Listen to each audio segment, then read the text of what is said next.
the final step in the list of regulatory hurdles that have been cleared by Starlink, with IN-SPACE granting its authorization.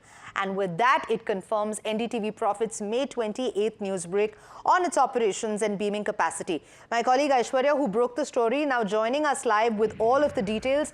Aishwarya, take us through what we know so far and, more importantly, what's next for Starlink.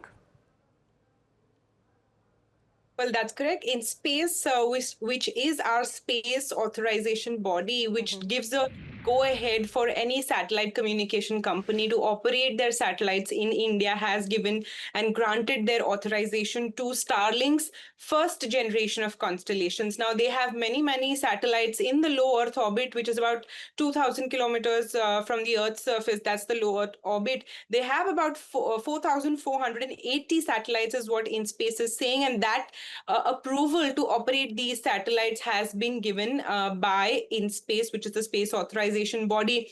Now, we had reported, in fact, on 28th of May on NDTV Profit that the initial throughput meaning the capacity of internet that they will be able to provide over the Indian market is about 600 Gbps.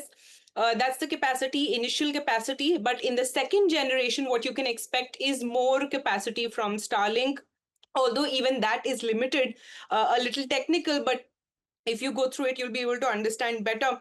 Starlink's next step after this authorization will be to apply for a test spectrum. They will write to the Department of Telecommunications to show that their whole operation and their whole setup does work for India, and trials will be made after they apply to the DOT.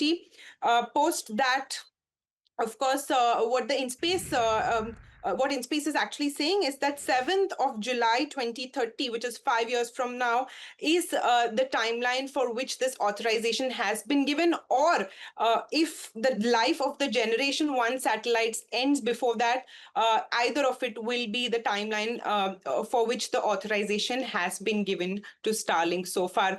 So that's the update so far.